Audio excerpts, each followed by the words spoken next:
My name is Seraphia Spence, and welcome to Wealthitude.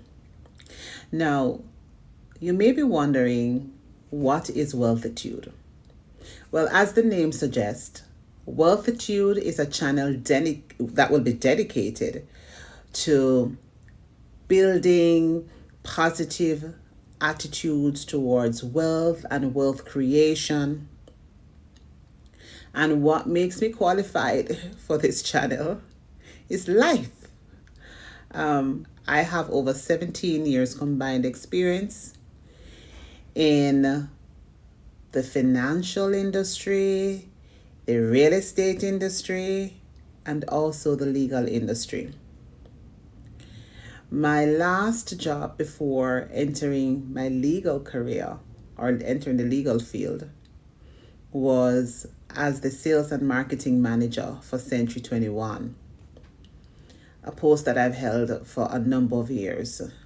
And I am obsessed with real estate. But I'm even more obsessed with financial freedom. I'm more obsessed with empowering people to be the best versions of themselves. And that is what I want to do through this channel.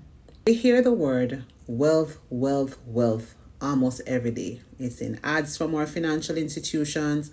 It's in my Instagram feed. Every time I'm on Instagram, I see something coming up about wealth. This is how you make money. This is how you change your life.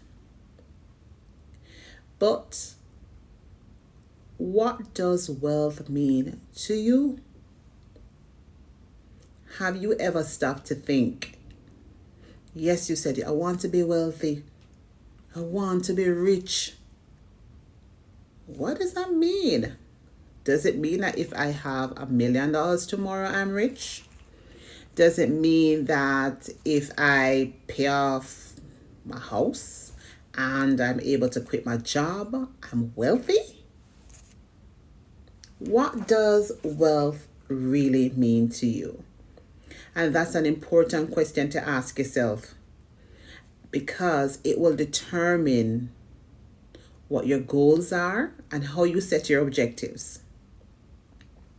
Now I want to ask you another question. So I told you I told you earlier that we have a daughter, an 11-year-old daughter. And of course, Isabella has her own investment account at 11 years old. Of course, Isabella understands what it means to purchase a stock. And we likened it onto her Roblox. I hope I got that right. That she plays every day. So we're not putting up charts and doing big presentations. We're talking to her on her level, bringing the conversation into the realm of her world and what she will understand. And I can tell you that we were so proud of her. We are so proud of her. But we went overseas on a vacation and we gave Isabella, I believe, something like $25 to spend on anything she wanted. And we went to Toys R Us. This was when she was about 10. We went to Toys R Us, we went to Walmart, and we walked through the toy aisle. Now, anybody who is a parent that walks through the toy aisle with a child knows that that is the aisle that kids just start to get crazy. And she looked at the stuff, she took them down, she played with them a little bit. I said, that's what you want, honey? No, she put it back. And then she started to look at the prices. And she walked out of each of the stores without purchasing anything. When we inquired why she didn't purchase anything, she said that she has so many toys at home already that she's going to save her $25. Can you imagine how her father and I want to ball? We were just so elated that, not that she didn't buy anything, because I mean, she got the $25 to spend, but just the thought process that went into, should I make this purchase or should I not make this purchase, is what we were extremely proud about. We told her that we were very proud of her as well. And she ended up saving that money. Now she's a child, so she has stuff that she likes. She will buy bracelets, she will buy, other things that she likes. But she plans it out, and she makes her purchases that way. So I know many people will probably argue and say, boy, she's a child, we shouldn't be talking to her about those things. Those things are adult things. And that's how I grew up, kind of, sort of, hearing people talk about, but my experience was a little different. Now, my mom came from, shout out to Gloria, hey mom. My mom came from a little district in St. Anne. For those people who are from Jamaica, and she came from a district called Alexandria. And she was the third. She had a twin brother, and she had a sister. How many, listen, I don't even know how many uncles and aunts I have, but probably about the middle child. She was the middle child of about 5 or 6.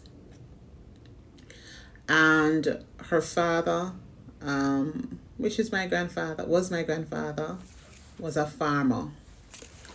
And my mom lost her mom when she was 9 years old.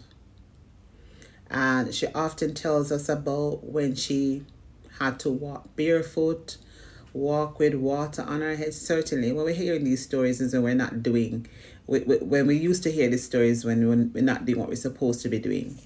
And we heard how we have life so easy, because in her days, and you know what I'm talking about, some of you, in her days, she used to have to carry water on top of her head. She didn't have any shoes. She barely had anything to eat. All she had to eat is stuff off the trees. And how she used to have to eat the yam skin and all of those things. And life was rough. And she told us how hard it was. She wasn't able to go to school many days because she couldn't even concentrate the way she was hungry. And that is the upbringing that my mom had. But one of the things that she also had was a dream. And the dreams are so powerful. And, her sister, her older sister, left Alexandria, which is my aunt, left Alexandria to come to Kingston for a better life. Now she came and she got a place to stay. But certainly they're coming from humble beginnings. So what she ended up doing is living in a tenement yard in the ghetto. And I'm not saying anything bad about the ghetto, but that's where they lived, where gunshots rang out consistently. And they were in a tenement yard that had like a number of people living in that yard. And so when nothing was happening in Alexandria, my mom took her dream as a teenager and went to live with my aunt in Kingston, or came to live with my aunt in Kingston. She found little jobs here and there, and she even told us that she was working at Red Hills Mall at one time. And when she was at Red Hills Mall, she lost her job. Now, at that time, she had me. And my mom at that time was a single mother. So she lost her job and she walked into the road at the Red Hills Mall, mindlessly doing so. Almost lost her life because she was barely missed, a car barely missed her because she was pondering, what am I going to do? How am I going to make it? How am I going to feed myself? How am I going to feed my child? And so she went knocking on doors until she found another job. And then she scrounged up all her money and took 1 and 2 classes. And then, kept on improving herself from there. Now, at the age of 9, well, I was my mommy's handbag. At that time, it was just me and mommy. And she carried me everywhere she went. And at the age of 9, I was paying insurance, I was going to do lodgements, I was going to tax office, I was going to supermarket. And by the time my brother came around, I was also going to pick him up from school. And I also remember on a Friday when we went to the wholesale, there's nothing in my bag, probably one school book, because we had to go to Half a Tree or to downtown to buy stuff, and that stuff was going to go into my bag. That's how it was going to be carried. So at the time it was a pain. I couldn't understand. I was like, what is this?